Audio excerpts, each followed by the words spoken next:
Walaikum salam. Ma Keita, c'est une jeune femme de 31 ans, sénégalaise,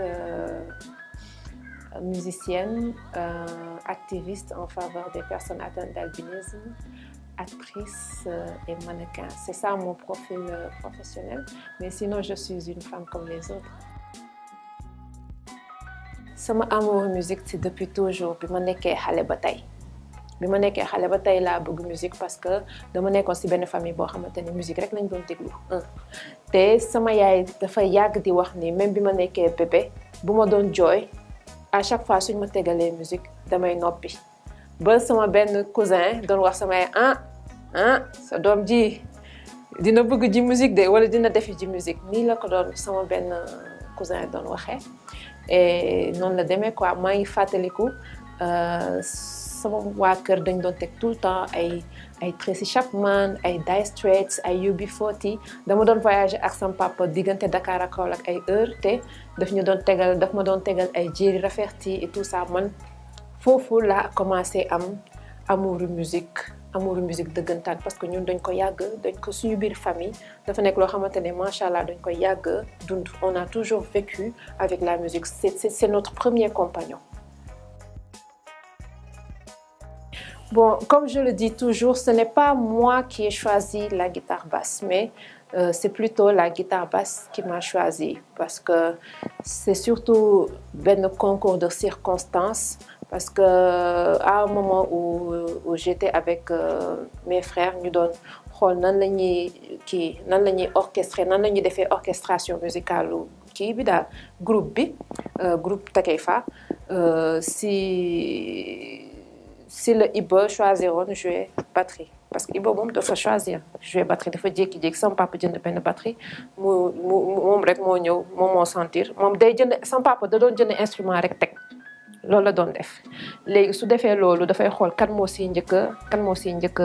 toog pour jouer si dara batterie Iba Keita moo ñëw instinctivement ñëw jouer ñëw toog jouer et foofu la commencé jouer c'est là que sa carrière a commencé Cheikh Tidiane Keita moom dafa yàgg jouer guitare acoustique après si la viré dem guitare électrique Jacques bon woy lañ ko mës a xamee woy la def man c'est totalement différent parce que puisque tous les postes étaient occupés je voulais être comme Jacques à la base je voulais faire comme Jacques parce que j'étais tellement fan de lui que moi je voulais faire tout ce qu'il savait faire je voulais savoir le faire et c'est comme ça que j'ai commencé à chantonner et après à jouer la guitare acoustique mais puisque dans le système familial tous les postes étaient occupés basse rek moo fi desoon je n'avais pas le choix noonu laa ko jëlee et c'était pas du tout évident métti woon na trop parce que basse c'est pas évident que jigéen jouer ko surtout énergie physique bu muy laaj li muy laaj basse dafa nekk instrument bu physique boo xamante ne c'est pas facile que jigéen essayer ci boppam mais bon yàlla def na yàlla may na ma doole may ma sutura may ma aussi amour bi tax ak détermination bi tax ma mën ko jouer tey. C'est une question très importante hein, parce que ñun instrumentistes yi je peux dire que ñun passion rek moo ñu bàyyi ci musique si ce n'était pas la passion on aurait fait d'autres choses et il y a plusieurs instrumentistes qui sont là qui ont fait de grandes études hein. J'en connais qui sont chimistes j'en connais qui ont fait de grandes études dem ay université jàng et tout mais yàlla def nañu musique la ñu bëgg musique la ñu xam et tout musique boo ko si tu n'associes pas la musique avec d'autres activités lucratives tu pourras jamais vivre de ton art parce que les musiciens ne sont pas valorisés réellement comme il le faudrait parce que ici on voit juste celui qui est devant la scène alors qu'il y a un énorme travail technique que les autres acteurs qui sont derrière le chanteur qu'ils sont en train d'effectuer c'est ça et bon ici les gens ne voient pas vraiment ça c'est pourquoi c'est très difficile vraiment qu'on connaisse déjà sénégalais fii xamul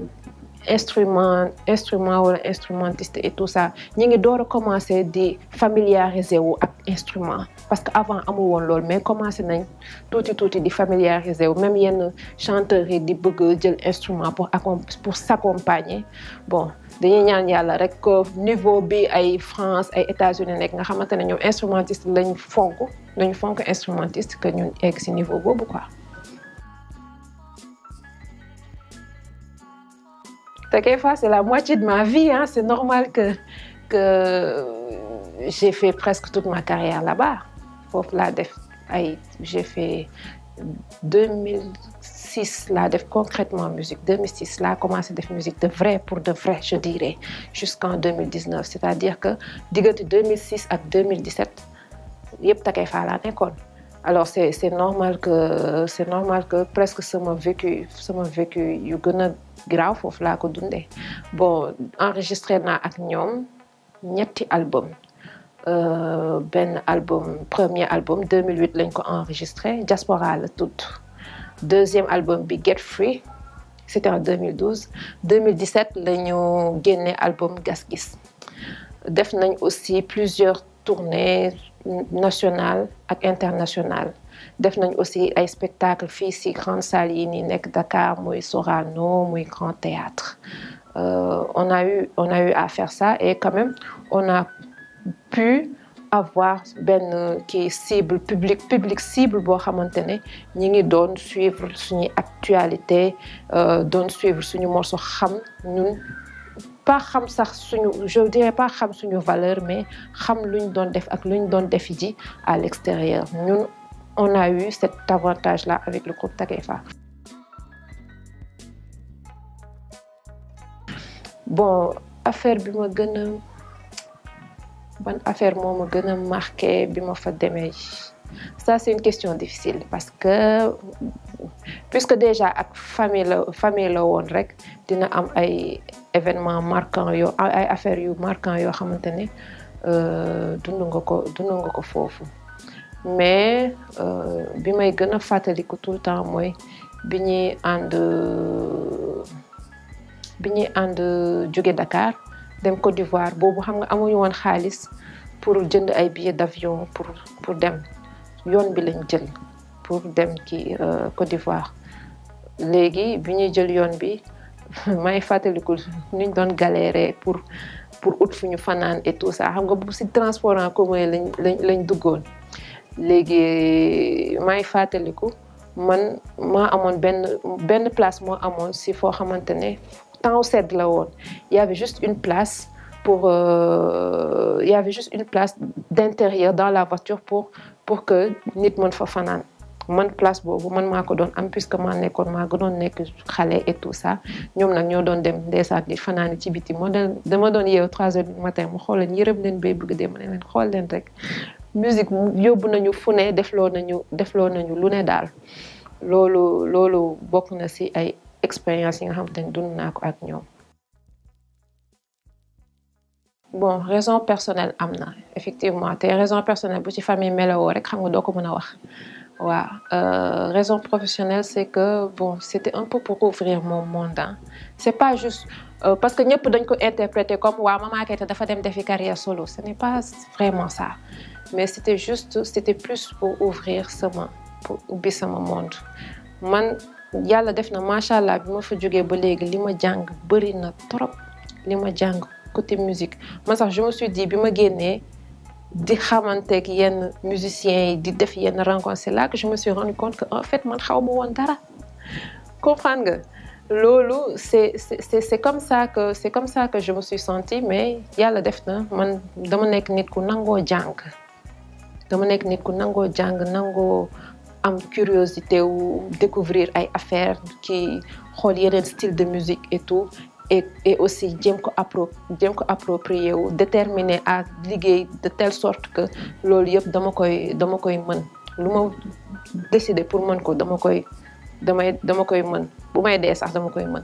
te yàlla may na ma facilité boobu depuis lors j'apprends beaucoup je rencontre des personnes aussi mais j'ai plus appris ce qui se passe côté musique surtout côté arrangement musical côté yeneen style musique yi et tout ça j'ai énormément appris ci diggante bi